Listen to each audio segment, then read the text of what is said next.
Assalamualaikum warahmatullahi wabarakatuh.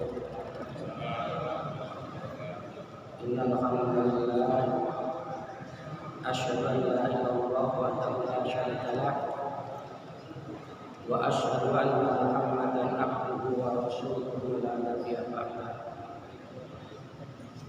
Allahumma shalli wa sallim wa barik ala nabiyyina Muhammadin wa ala alihi wa sahbihi ajma'in. Subhanaka la ilma lana illa ma 'allamtana innaka antal alimul hakim. Rabbi shrah li sadri wa yassir li amri wahlul 'uqdatam min lisani yafqahu qawli. Amma ba'd. Wa qala wa ta'ala fi kitabil karim, a'udzu billahi minasy syaithanir rajim. Ya ayyuhalladzina amanu taqullaha haqqa tuqatih wa la tamutunna illa wa antum muslimun. Shadaqallahul azim. Bapak-bapak, ibu-ibu, saudara-saudara yang dirahmati Allah, tidak henti-hentinya marilah kita panjatkan puji syukur kehadirat Allah Subhanahu wa taala yang senantiasa melimpahkan berbagai macam dan banyak nikmat kepada kita dan keluarga kita, terutama nikmat iman, nikmat kekuatan yang Allah berikan kepada kita untuk selalu bisa sholat berjamaah di masjid yang mulia ini dan selalu dalam keadaan tepat waktu, di mana nikmat ini tidak diberikan kepada semua orang. Maka dari itu patut kita bersyukur dan memohon kepada Allah agar kita sampai ajal datang masih bisa dalam sholat berjamaah. Bahkan kalau bisa kita diwafatkan oleh Allah dalam keadaan masih bisa sholat atau bersujud, sebagaimana yang pernah dialami oleh Ibnu Melati dan banyak orang-orang yang disayang Allah. Sholawat dan salam semoga Allah curahkan kepada junjungan Nabi besar Muhammad Sallallahu Alaihi Wasallam dan keluarganya, dan semoga kita keluarga kita semuanya kelak, terutama anak cucu kita yang kita tidak tahu setelah sepeninggalan kita, tetap dalam keadaan beriman kepada Allah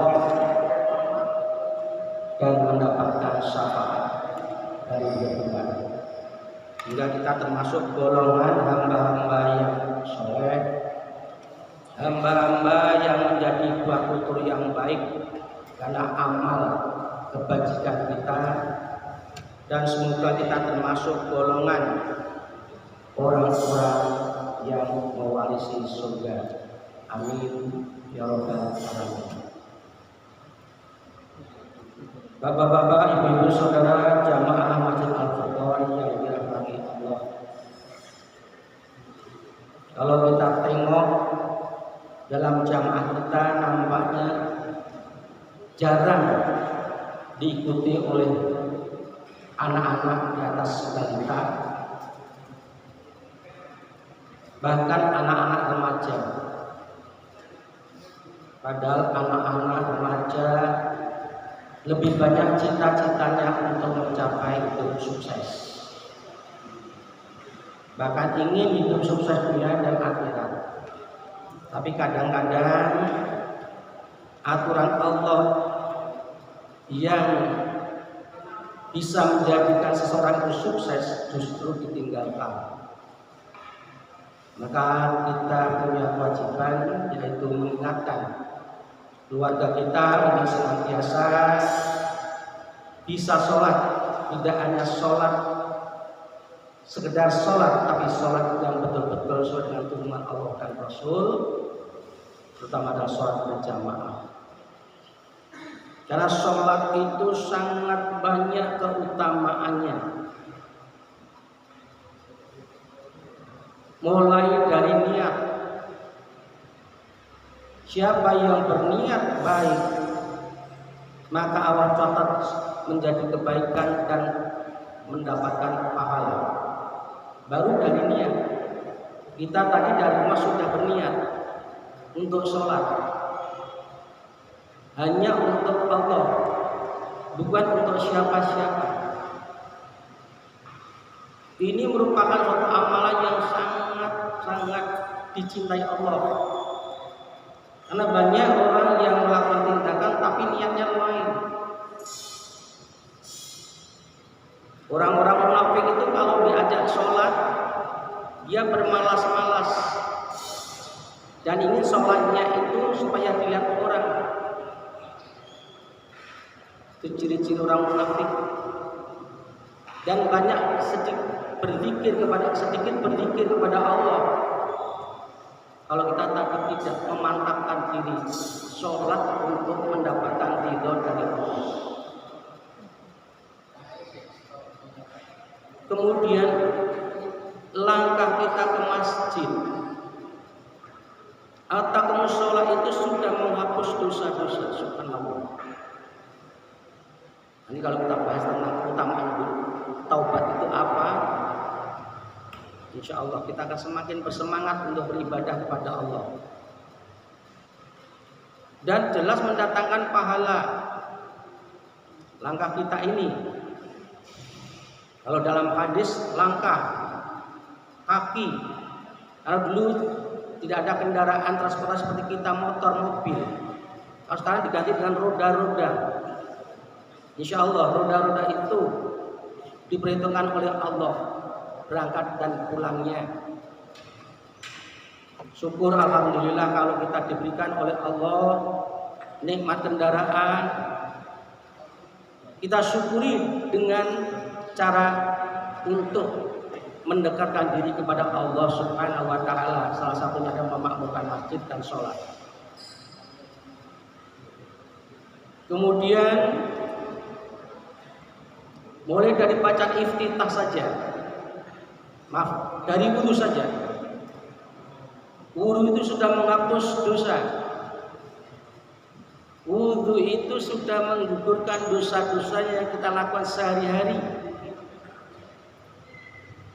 terutama dari anggota tubuh yang ada pada diri kita.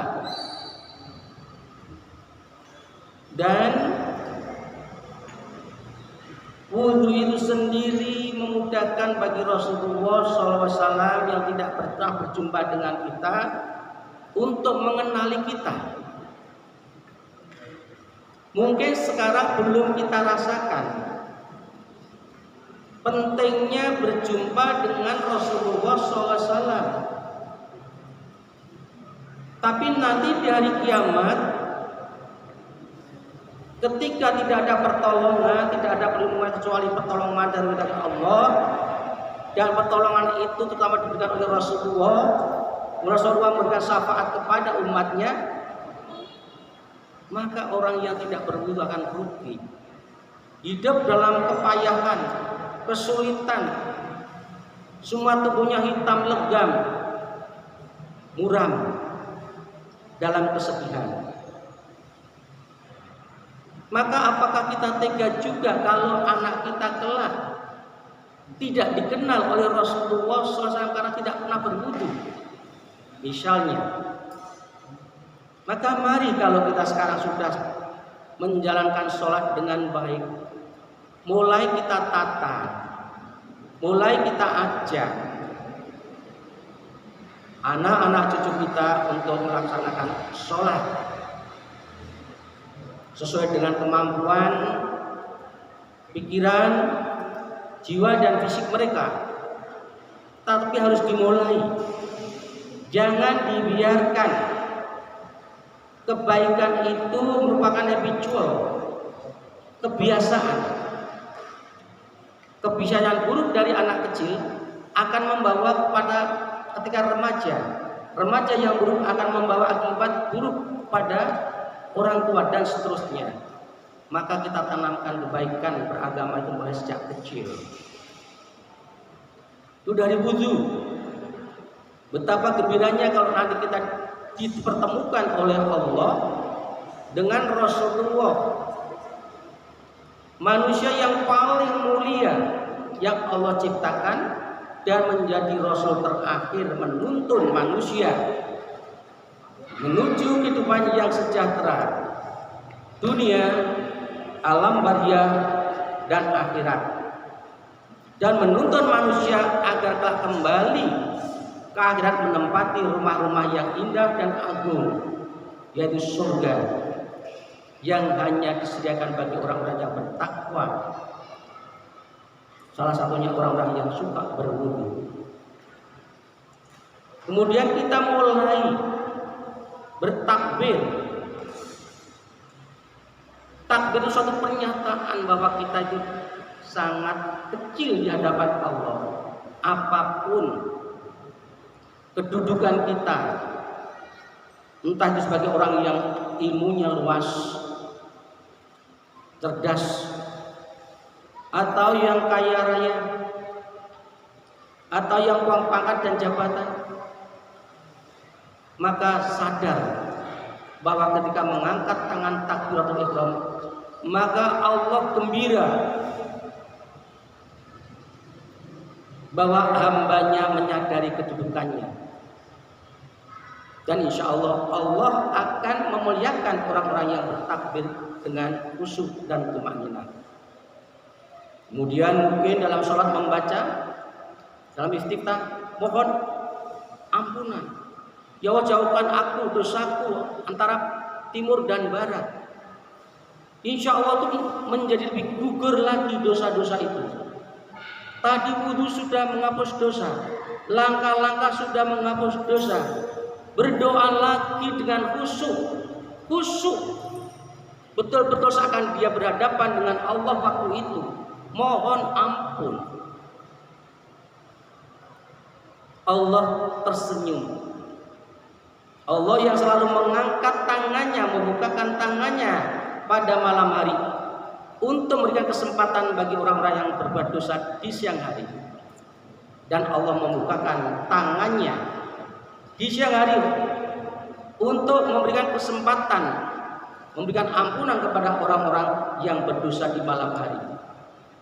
Maka hamba itu datang dengan penuh kesadaran, merasa punya dosa. Karena banyak manusia yang merasa tidak punya dosa, merasa banyak. Sampai hidup sekarang dan di akhirat nanti, di kiamat nanti, banyak orang yang merasa tidak berdosa, merasa bersih, tapi pada hakikatnya kotor. Tapi sekarang ada hamba Allah yang hadir, ya Allah, jauhkan aku dan dosaku seperti timur dan barat. Allahumma ba'id dan seterusnya. Kemudian membaca surat Al-Fatihah sampai amin. Jangan dianggap bacaan sekedar bacaan. Itu dialog antara seorang hamba kepada Allah, dan Allah selalu merespon setiap kalimat, setiap ayat yang dibaca oleh hambanya. Ketika memuji Rasulullah, ketika memuji Allah merasa gembira karena dipuji oleh hambanya. Dan ketika hambanya memohon petunjuk, maka Allah akan turunkan petunjuk. Dan ini yang penting dalam bacaan ihdinas siratal mustaqim, siratal ladzina an'amta 'alaihim ghairil maghdubi 'alaihim waladdallin. Banyak orang yang dilahirkan ke dunia tak pernah melihat Al-Quran, banyak, dan gak mau melihat Al-Quran, dan benci kepada Al-Quran, dan benci kepada orang yang menyampaikan Al-Quran, yaitu Rasulullah SAW. Banyak, sampai ajal datang. Tapi syukur alhamdulillah kalau kita sampai saat ini diberikan petunjuk. meyakini kebenaran Al-Quran dan mau membaca, mempelajari, menghayati, mengamalkan dan mendakwahkan, itu suatu nilai yang besar nanti di hadapan Allah. Terutama yang mendakwahkan, terutama dalam keluarga, itu termasuk jihad. Maka bagaimana enggak senang kita dituntun dengan Al-Quran, hidup yang benar. Hidup yang benar. Contoh, ketika malam hari orang-orang mungkin tidur nyenyak, kita dibangunkan oleh Allah. Kita bangun itu bukan karena kita, kemampuan kita, tapi dibangunkan oleh Allah karena Allah sayang kepada kita. Allah memberikan kesempatan kepada kita untuk berdialog di malam hari, yaitu untuk melaksanakan sholat tahajud. Subhanallah. Di siang hari orang sibuk, baik sebagai pegawai maupun sebagai pedagang, petani, tapi Allah memberikan waktu. Enggak mudah, Pak. Enggak mudah. Untuk bertemu di waktu zuhur, untuk sholat zuhur. Itu semua adalah anugerah Allah. Ketika orang sudah memperbaiki sholatnya, terutama sholat wajib, maka Allah akan memberikan kesempurnaan bagaimana untuk melaksanakan sholat sunnah. Dan Allah akan memberikan waktu bagi yang banyak untuk melaksanakan sholat itu. Maka bersyukurlah ketika sampai saat ini, mudah-mudahan sampai seterusnya, kita masih diberikan oleh Allah kekuatan untuk selalu sholat berjamaah. Dan di dalam sholat itu kita dikerumuni para malaikat. Siapa nggak suka didatangi oleh malaikat yang merupakan makhluk-makhluk kekasih Allah juga.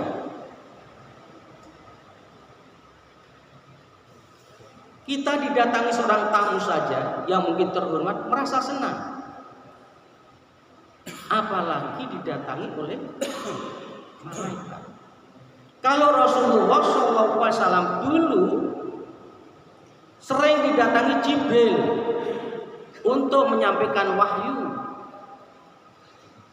maka sempurnalah pribadi Rasulullah SAW dan orang yang berada di surga paling tinggi.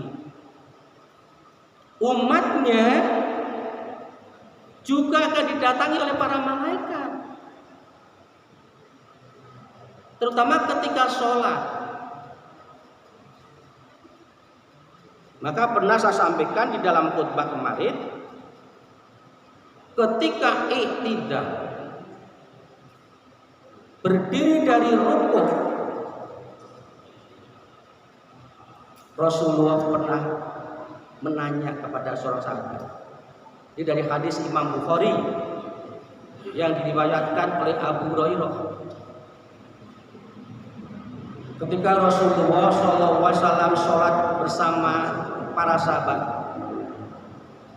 ketika Rasulullah mengangkat kepala beliau, dia membaca Sami Allah liman hamidah.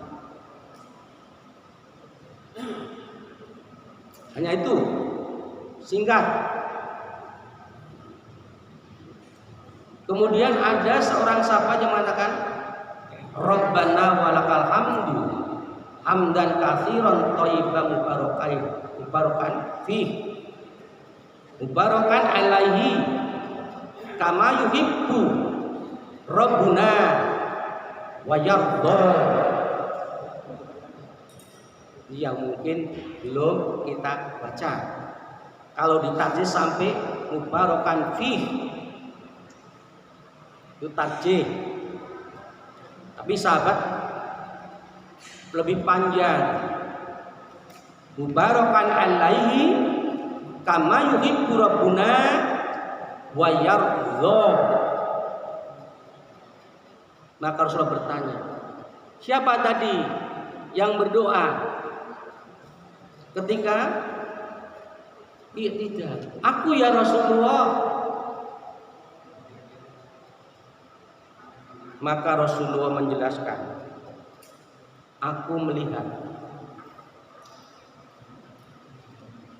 kalau yang dilihat Rasulullah adalah suatu kebenaran.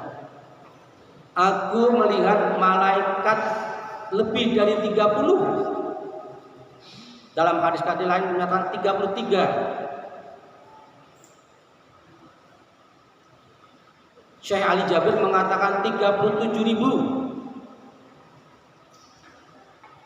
Ya. Kalau Rasulullah tadi mengatakan dalam hadis Bukhari 33, lebih dari 33. Mungkin kata lebih itu tak terhitung lagi, uncountable. Ya. 37.000. Kita ambil paling minim saja. 30. Mereka berdesak-desakan.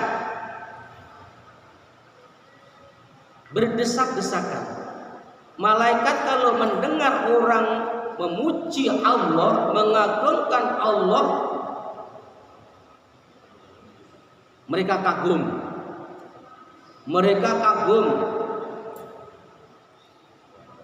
Dan sejak Nabi Adam diciptakan oleh Allah, iblis sudah benci.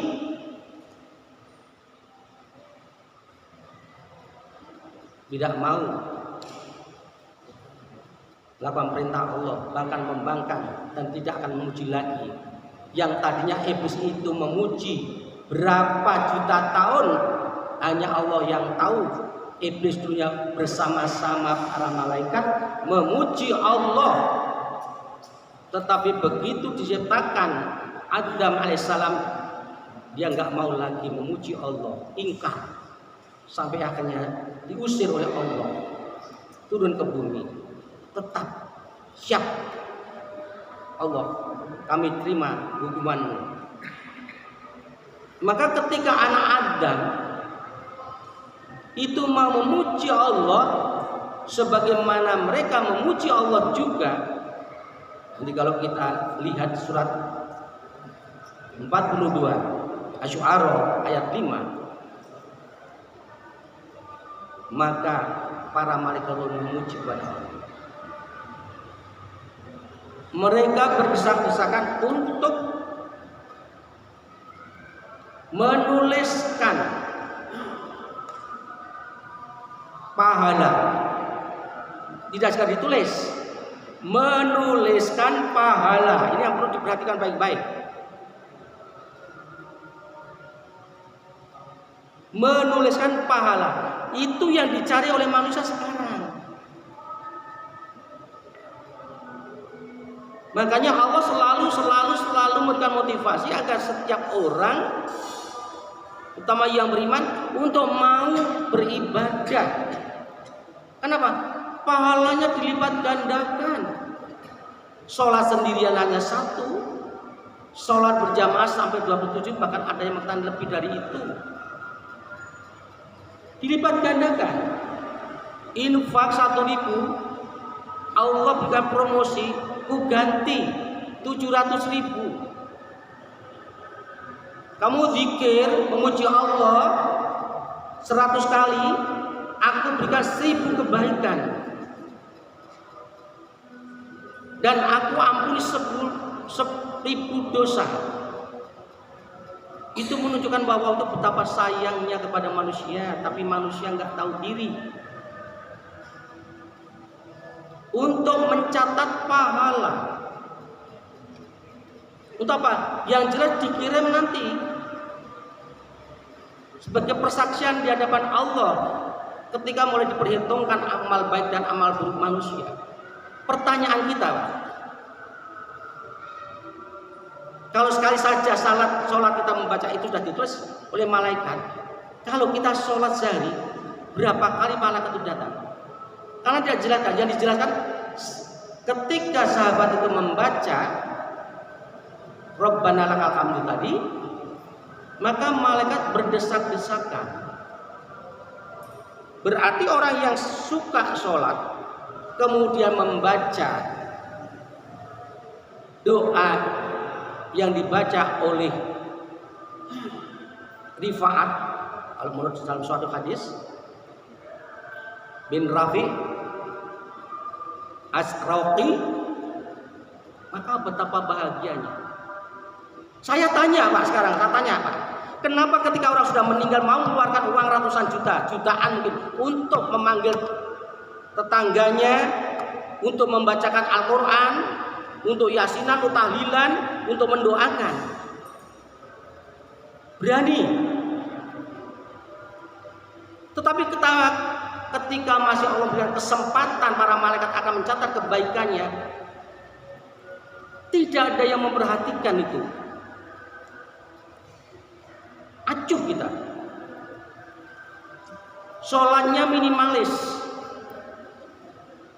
Kadang-kadang ya maaf saja Pak, sampai sholat taruh 23 rakaat, tapi cepat coba. Coba kita simak, kita baca. Sami Allahu liman hamidah. Rabbana walakal hamdu. Hamdan katsiran thayyiban mubarakan fi. Mubarakan alaihi kama yuhibbu Rabbuna wa yardha. Lama. Kalau saudara kata ada bacaan itu, kira-kira sholatnya lama enggak? Maaf, saya koreksi, Pak Mas, saya koreksi, saya guru. Di tengah masyarakat sholat pengennya cepat, selesai. Waktunya sudah, akan ditarget. Waktunya sekian, selesai jam sekian.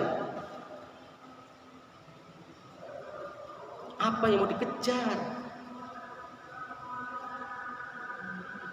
Maka syukur alhamdulillah kalau kita dalam pengajar sifatnya pencerahan. Yang sudah kita lakukan sesuai dengan sunnah Rasul kita pertahankan. Yang kurang kita tambah. Kita tambah. Kalau kita ingin hidup kita benar. Kenapa? Sholat itu termasuk ibadah yang mendatangkan banyak barokah, banyak rahmat dan ampunan. Tanpa uang, tanpa harus wasilah kepada kiai, ustadz, kamu sendiri akan didatangi oleh malaikat. Sering kita suka kalau dalam suatu pengajian permohonan doa, seorang yang ditokohkan didatangkan dan berdoa bersama. Mongkok cari wong Batang, seneng, boleh-boleh saja. Tapi kenapa ketika Allah mengutus para malaikat untuk memohonkan ampun kepada kita, kita nggak peduli?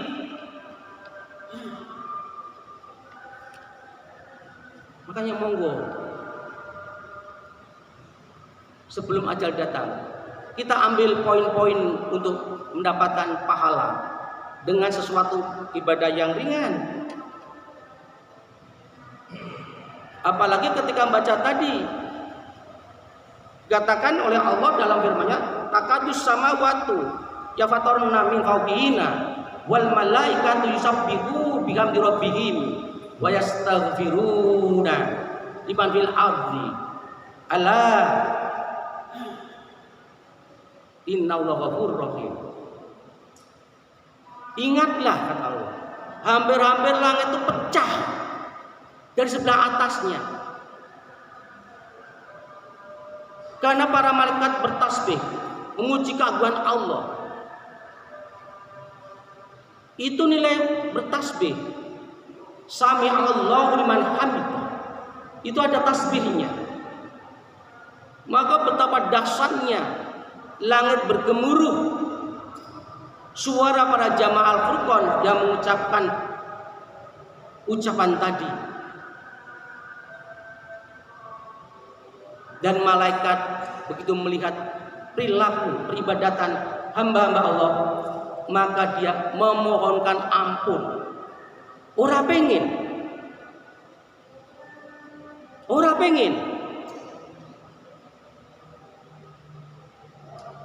Ini Quran. Jadi gak usah kita payah-payah. Kalau kita jadi orang baik, malaikat sudah mendoakan. Bagi orang-orang yang di bumi, yang suka kakinya melangkah keluar masuk Al-Furqan untuk sholat berjamaah, untuk mengikuti majelis taklim seperti ini. Allah, ingatlah, innahu sudah Allah itu maha pengampun. Dosamu sebanyak apapun, insya Allah dengan bantuan malaikat yang memang sengaja diutus oleh Allah, maka akan diampuni dosa-dosamu. Dan Allah maha penyayang. Ingat, kasih sayang Allah hanya diberikan oleh orang-orang yang beriman, dan pemberiannya hanya di akhirat. Sifat Ar-Rahim itu. Kalau Ar-Rahman di dunia, Ar-Rahman di dunia tanpa doa, asal kerja insya Allah dapat rezeki. Tapi kalau kasih sayang Allah tidak, hanya orang-orang yang mau menundukkan kepalanya sujud dengan juga memuji subhanakallahumma wa bihamdika Allahumma firli, mohon ampun, sadar bahwa kelak dia akan ditelan oleh perut bumi. Inilah bapak-bapak, monggo mulai kita koreksi anak-anak kita, cucu kita, untuk sekali lagi untuk melaksanakan sholat dengan sebaik-baiknya sesuai dengan tuntunan Allah dan Rasul, dengan harapan kita kelak bertemu dengan Rasul dan ditempatkan di surga yang penuh dengan kenikmatan. Amin ya rabbal alamin. Monggo kita tutup dengan doa majelis. Bismillahirrahmanirrahim. Subhanakallahumma wa bihamdika asyhadu an la ilaha illa anta astaghfiruka wa atubu ilaik. Assalamualaikum warahmatullahi wabarakatuh.